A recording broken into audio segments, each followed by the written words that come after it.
عرب ممالک میں دیکھیں وہ تو خود دوسری تیسری شادی کروا دیتے ہیں. اچھا سر معذرت میں آپ کو کاٹ رہا ہوں. ادھر ہی ایک سوال بنتا ہے کہ کیا ایک شخص اس بیوی کے سامنے جس کے ساتھ وہ ہنسی خوشی زندگی گزارا ہے اس کے سامنے یہ بات کر سکتا ہے کہ میں شادی کر سکتا ہوں, میں کرنے لگا ہوں؟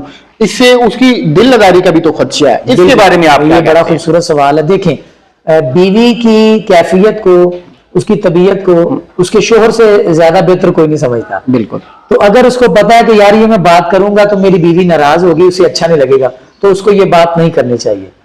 اس کو یہ بات نہیں کرنی چاہیے. میں یہ کہتا ہوں کہ مناسب نہیں تھا. لیکن پھر بھی دیکھیں ان کا بڑا پن ہے کہ انہوں نے بعد میں معذرت کی. انہوں نے کہا جی میرا مقصد نہیں تھا, انہوں نے وضاحت بھی کر دی. اچھا آپ نے بھی معذرت کر رہے ہیں فرمایا کہ انصاف کا بھی کہا گیا ہے. جی جی ٹھیک ہے, یہ انصاف کا کیا مطلب ہے؟ انصاف کن کن چیزوں میں کرنا ہے, کن کن باتوں میں کرنا ہے اگر مرد 4 شادیاں کرتا ہے تو؟ دیکھیں جی سب سے پہلے تو وہ یہ دیکھیں کہ وہ خوشی کے ساتھ 4 کر رہا ہے یا مجبوری میں کر رہا ہے. بالکل ٹھیک ہے جی. اور اس کے بعد دوسری بات یہ ہے کہ انصاف جو ہے وہ ہر معاملے کے اندر کرے. اولاد میں بھی انصاف کرے, گھر میں بھی انصاف کرے, رہائش میں, کھانے پینے میں انصاف کرے, حقوق وغیرہ ہر چیز, یہاں تک کہ یہ آقا علیہ الصلوۃ والسلام کی آپ زندگی مبارک کو پڑھے نا تو ہر طریقے سے حضور نے انصاف فرمایا. اور آقا علیہ الصلوۃ والسلام پہ پابندی کوئی نہیں ہے. ٹھیک ہے, انہوں نے اگر 11 نکاح فرمائے ہیں تو امت کے لیے یہ اس میں سبق ہے, درس ہے. انہوں نے ایک کنواری حضرت اما عائشہ صدیقہ رضی اللہ تعالی عنہا, اور باقی کوئی بیوہ ہے, کوئی طلاق یافتہ ہے. حضور نے انصاف ہی تو ہمیں بتایا. اور جب وقت دینا تو اس میں بھی انصاف, یعنی کہ ہر معاملے کے اندر انصاف.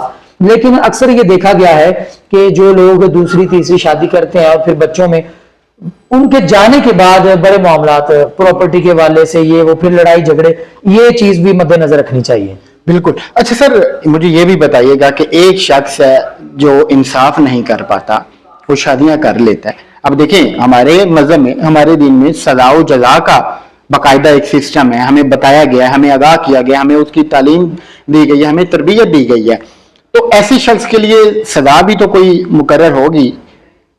کس سزا کا وہ اسے قرار دیا جائے گا؟ دیکھیں شریعت میں تو دوسری شادی کے لیے بیوی سے اجازت لینا ضروری نہیں ہے. ٹھیک ہے, اگر آپ اس کے حقوق پورے کر رہے ہیں. ٹھیک ہے. پاکستانی قانون میں اجازت لینا ضروری ہے. ٹھیک ہے. تو میں یہ آپ کے سوال کو تھوڑا آسان کر کے جواب دے رہا ہوں کہ پہلی بیوی اور اس کے بھائی یا باپ, ادھر سے بھی بھائی باپ لڑکے کا, یہ یونین کونسل میں جاتے ہیں 3 ماہ اور وہاں سے پرمیشن لیٹر لیتے ہیں. دوسری شادی کا وہ لڑکی کو دیتے ہیں اور اسے پوچھتے ہیں, سیکرٹری صاحب پوچھتے ہیں کہ جی آپ کے حقوق پورے کر رہے ہیں.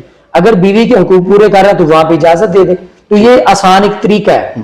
یہ طریقہ میں بتا رہا ہوں کہ جو بعد میں مجسٹریٹ کے سامنے پیش ہوتے ہیں وہ بھی پھر پوچھتا ہے, دونوں سے الگ الگ. یہ زبردستی تو نہیں ہے. بالکل. تو کوئی تمہیں دھمکی تو نہیں دے رہا کہ میں تمہیں چھوڑ دوں گا اگر اجازت نہ دی تو یہ سارا کچھ مد نظر رکھتے ہوئے اس میں پتا چل جاتا ہے کہ وہ بندہ جو ہے مالی حالات بھی اس کے ٹھیک ہے.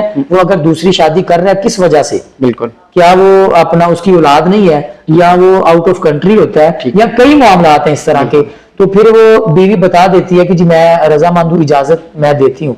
تو پھر اس کی اجازت کے ساتھ اگر کرے تو کل کو مسائل پیدا نہیں ہوتے. مفتی صاحب جاتے جاتے دانش تیمور نے, ہمارا بھی وہ فیوریٹ ایکٹر ہے, میرا, آپ کا نہیں, آپ تو چونکہ ماشاءاللہ, تو انہوں نے معافی مانگی ہے. اس حوالے سے آپ کیا کہتے ہیں؟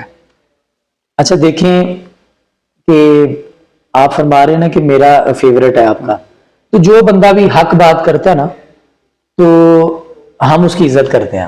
اب دانش بھائی نے الیکٹرونک میڈیا پہ پوری دنیا کے سامنے جو قرآن پاک کا حکم ہے وہ انہوں نے پڑھا, بتایا کہ مرد کو 4 شادیوں کی اجازت ہے. ہم ان کو سلام پیش کرتے ہیں. جی ایسی جگہ پہ اگر انہوں نے حق بات کی ہے, اگرچہ لوگوں کو ان کی بات کی سمجھ نہیں آئی, میں یہ کہوں گا. وہ سر خلیل الرحمان قمر صاحب بھی ہیں, انہوں نے جب اپنا حق کی آواز اٹھائی تو ہمارے بابا جی نے بھی ان کو سلام پیش کیا تھا. تو بات کرنے کا مقصد یہ ہے کہ کچھ لوگ کہتے ہیں یہ جگہ نہیں ٹھیک, یہ موقع نہیں تھا. الیکٹرانک میڈیا پہ پوری دنیا کے سامنے میڈیا کے اوپر انہوں نے بات کی. تو جب وہاں پہ الیکٹرانک میڈیا پہ یا ان پروگراموں میں ناچ گانا ہوتا ہے, فحاشی پھیلاتے ہیں, غلط باتیں ہوتی ہیں, ٹھیک ہے, تو تب عوام کو نظر نہیں آتا. یعنی کہ لوگوں کے نزدیک پھر یہ جو ہے نا جگہ لوگوں کے نزدیک یہ جگہ جو ہے یہ صرف بے حیائی پھیلانے کے لیے، فحاشی کے لیے، حق بات کرنے کے لیے نہیں ہے. کہہ رہے ہیں یہ جگہ نہیں تھی، آپ کو ایسا نہیں کہنا چاہیے. انہوں نے وضاحت بھی کی ہے کہ میں کروں گا نہیں، میں اپنی بیوی سے بڑا پیار کرتا ہوں، بڑی محبت کرتا ہوں. اور انہوں نے محبت کا اظہار بھی کیا ہے. انہوں نے کہا جی مجھے اجازت ہے، یہ انہوں نے بتایا، اور وہ اجازت آپ کو بھی ہے اور وہ اجازت مجھے بھی ہے. تو ہم پھر بھی اپنا دانش تیمور بھائی کو سلام پیش کرتے ہیں. جی اللہ پاک آپ کو جزا دے. اگلے دن عورت نے، وہ جو ہماری بہن ہے جو اینکر ہے، انہوں نے پھر کہا جی دانش بھائی کافی زیادہ مجھے میسج آ رہے ہیں، کمنٹس آ رہے ہیں کہ جی یہ اپنا لوگ مجھے کہہ رہے ہیں ہم لوگوں کی وجہ سے یہاں پہ ہیں. تو دانش بھائی نے اگلی بڑی عقل مندی والی اور بڑی اچھی بات کی ہے. انہوں نے کہا بہن ہم لوگوں کی وجہ سے یہاں پہ نہیں ہیں، ہم اللہ کی وجہ سے یہاں پہ ہیں کہ اللہ جسے عزت دے. بے شک. تو اللہ پاک ہمارے دانش بھائی کو سلامت رکھے. جی ہمیشہ کوئی بھی ہے جو بھی ہے وہ حق بات جہاں بھی کرے گا، جس میدان میں کرے گا، ہم ان کو سپورٹ کریں گے، ہم ان کو سلام پیش کریں گے. بہت شکریہ سر آپ کا، آپ نے مجھے ٹائم دیا. تو آپ لوگوں نے، ہم سب نے مل کر اصلاح کرنی ہے اپنی بھی، ایک دوسرے کی بھی، اس پورے معاشرے کی ہم نے کوشش کرنی ہے کہ ہم معاشرے میں اچھائی پھیلائیں. تو کوئی بھی اس طرح کی بات ہو تو جو سینس ہوتی ہے اس سینس کو اگر آپ سمجھ جائیں گے تو پھر مجھے لگتا ہے کہ تنقید کرنے کا موقع بہت کم ملے گا. تو بہرحال اللہ پاک ہم آپ پہ، ہم سب کے حال پہ رحم فرمائے. ملتے ہیں اگلی ویڈیو میں. اللہ حافظ.